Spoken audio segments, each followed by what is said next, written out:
기독교 세계관 두 번째 시간이 되었습니다.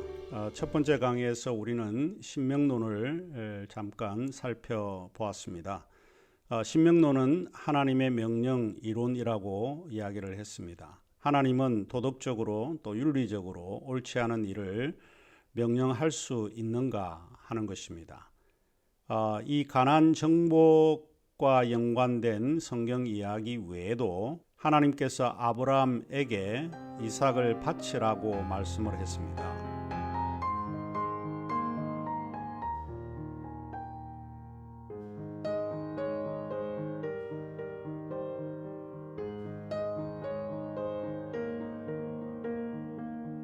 그러니까 살아있는 이삭을 제단에 바치라고 이야기를 하는 거죠. 다시 말하면 아들 이삭을 100세에 얻은 아들 이삭을 제단에 바쳐서 죽여라 라고 이야기를 한 것입니다. 하나님은 실제로 윤리적으로 인간적으로 생각을 해볼 때 문제가 될 수 있는 이런 것을 명령할 수 있는가 하는 것입니다. 우리가 이것이 문제가 되는 것은 무엇인가 하면 하나님의 명령, 그 목적은 항상 선한 목적인데 과연 그것이 그런가 하는 이런 문제입니다.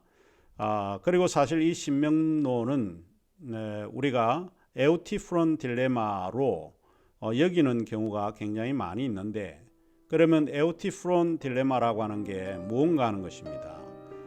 그것은 이렇게 표현을 할 수 있습니다.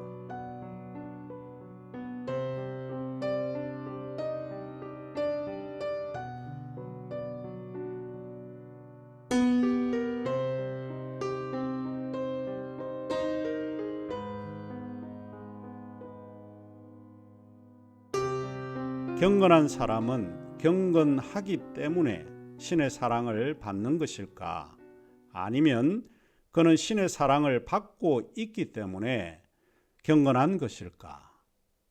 다시 말하면 어떤 것이 선하기 때문에 하나님이 명령하신 것인가? 하나님의 명령이 선하기 때문에 그 명령이 선한 것인가? 자, 하나님은 혐오스러운 명령, 즉 도덕적으로 옳지 않은 일을 명령할 수 있는가? 이게 에우티프론 딜레마입니다. 아니면 그의 명령이 선하기 때문에 우리가 순종해야 하는가 하는 것입니다. 왜 이것이 이제 문제가 되는 것일까?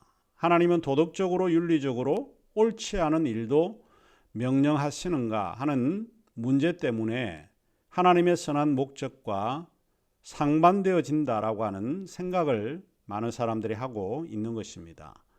오늘 우리 교재에서 아더 홈즈는 이 문제를 세 가지 의무로 하나의 대안을 제시하고 있습니다.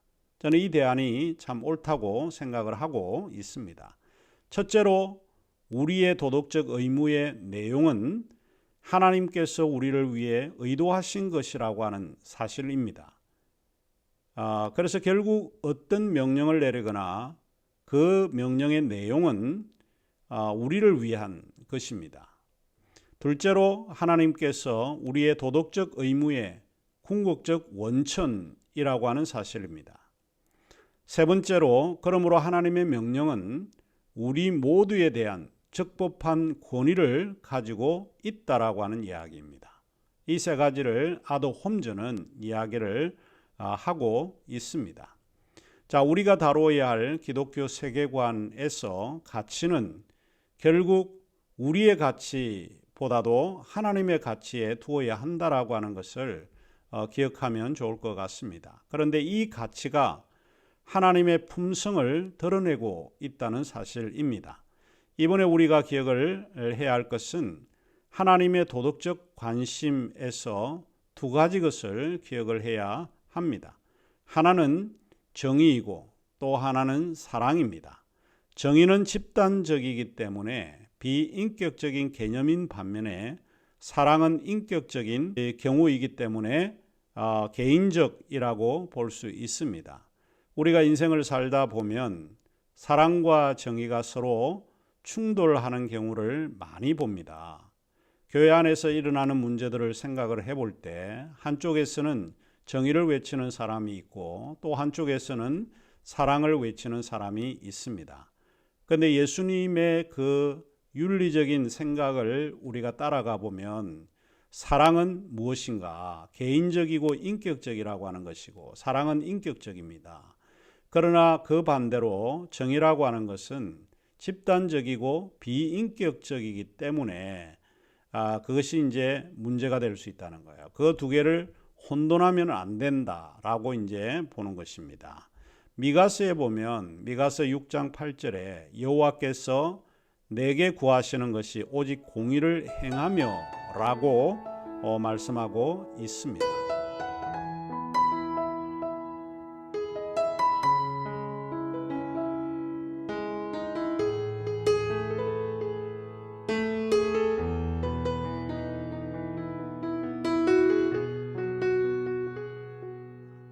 하나님은 공정한 법, 공의로운 통치 그리고 공정한 경제를 원하시는 그런 분이십니다. 정의는 우리 사회에 일어나야 하고 그것이 강물처럼 흘러내려야 한다는 것입니다. 우리 사회가 불만이 많은 이유는 공정하지 않기 때문에 일어나는 일들이 많이 있다라고 볼 수 있습니다.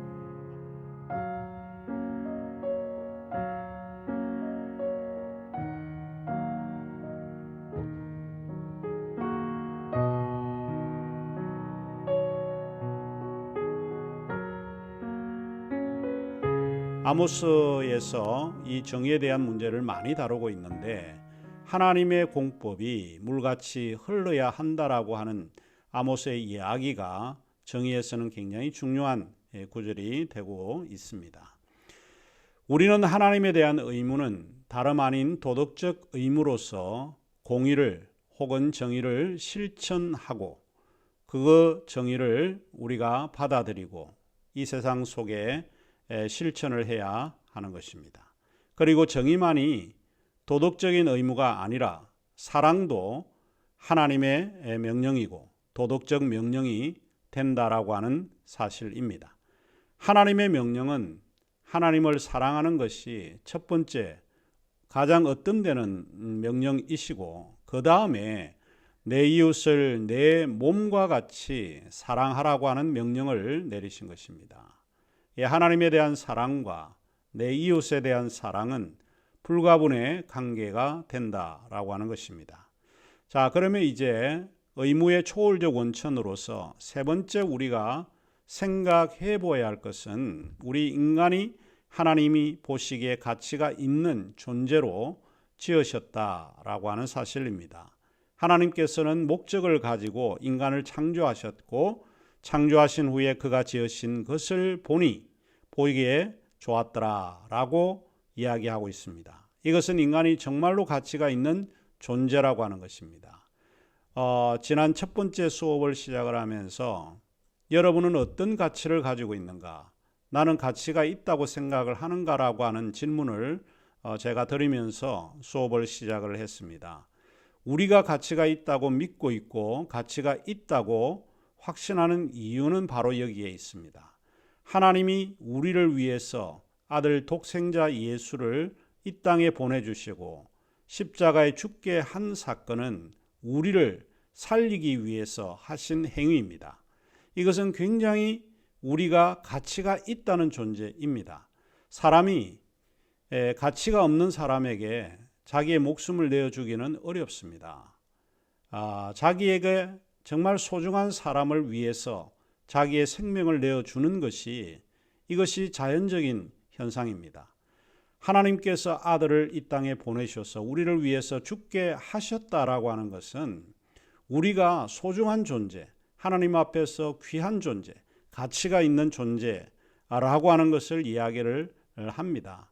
따라서 우리는 이 인간은 정말 하나님 앞에서 가치가 있는 존재라고 하는 사실입니다. 우리는 하나님의 피조물이지만 하나님은 우리를 귀하게 보시고 소중한 존재, 즉 가치 있는 존재로 여기시고 있다라고 하는 것을 기억하면 좋겠습니다.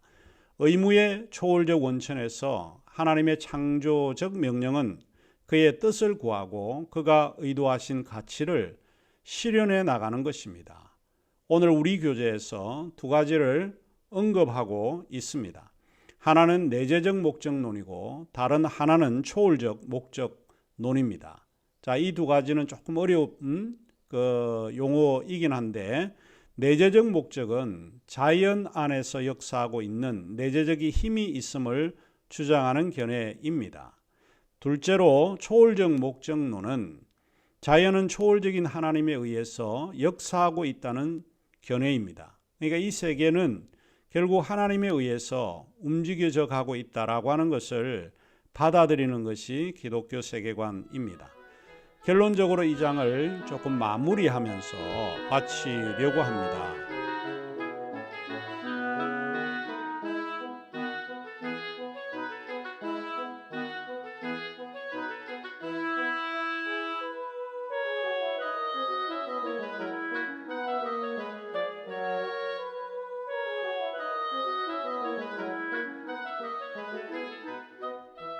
첫째로 창조주 하나님은 우리의 최고 선이기 때문에 그의 선하신 목적을 추구해야 한다는 것입니다.